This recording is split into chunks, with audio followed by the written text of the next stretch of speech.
చేసే తప్పేంటంటే దీంట్లో, ఒక్కసారి ఎరెక్టైల్ డిస్‌ఫంక్షన్ వచ్చిందంటే, ఎరెక్టైల్ డిస్‌ఫంక్షన్ అంటే ఏం లేదు. మనం మెడికల్ టర్మ్‌లో ఏం చెప్తామంటే, ఎరెక్షన్స్ కావాల్సినంత సేపు లేకపోవడం.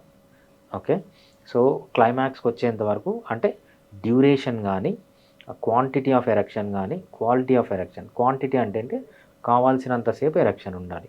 క్వాలిటీ ఆఫ్ ఎరెక్షన్ అంటే బాగా ఫర్మ్‌గా ఉండాలనమాట. అంటే ఆహ్, సగంలోనే ఫ్లాసిడ్‌గా అయిపోవడం ఇవన్నీ లేకుండా కావాల్సినంత సేపు, కావాల్సినంత ఎరెక్షన్ రావడాన్నే మనం ఎరెక్టైల్ ఫంక్షన్ అంటామట. ఎప్పుడైతే ఈ 2 ఉండవో దాన్ని ఎరెక్టైల్ డిస్‌ఫంక్షన్ అంటారనమాట. ఓకే. ఈ ఎరెక్టైల్ డిస్‌ఫంక్షన్‌లో మెయిన్‌గా ఇన్ని ఉంటాయన్నమాట.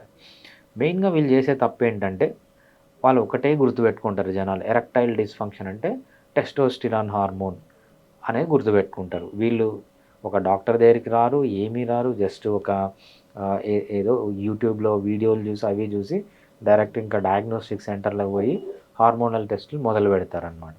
సో, ఇప్పుడున్న లేటెస్ట్ రీసెర్చ్ ప్రకారం ఏంటంటే, ఎరెక్టైల్ డిస్‌ఫంక్షన్‌లో హార్మోనల్ ఇంబాలెన్స్ అనేది చాలా మేజర్ పార్ట్. చాలా తక్కువ వరకు అంటే మనం 100 కేసెస్ తీసుకుంటే ఆ 100లో ఒక ఐదో, పదో హార్మోనల్ ఇంబాలెన్స్ వల్ల వస్తుంది. మిగిలిన మేజర్ ఇంపాక్ట్ అనేది ఈ ఎరెక్టైల్ డిస్‌ఫంక్షన్ వల్ల వాస్కులేచర్ అంటే మైక్రో ఆర్టరీస్, వీన్స్ ఉంటాయి గదా! ఆ ఆర్టరీస్, వీన్స్‌లో డ్యామేజ్ ఉండడం వల్ల ఎరెక్టైల్ డిస్‌ఫంక్షన్ ఎక్కువగా వస్తుంది. దీని తర్వాత న్యూరోనల్ అంటే న్యూరాన్స్ దెబ్బతినడం వల్ల. సో, ఆటోనామిక్ నర్వస్ సిస్టమ్ గానీ, లేకపోతే ఆహ్, వాలంటరీ నర్వస్ సిస్టమ్ గానీ, ఈ నర్వస్ సిస్టమ్‌లు దెబ్బతినడం వల్ల ఇవొస్తున్నాయని లేటెస్ట్‌గా చెప్పారనమాట.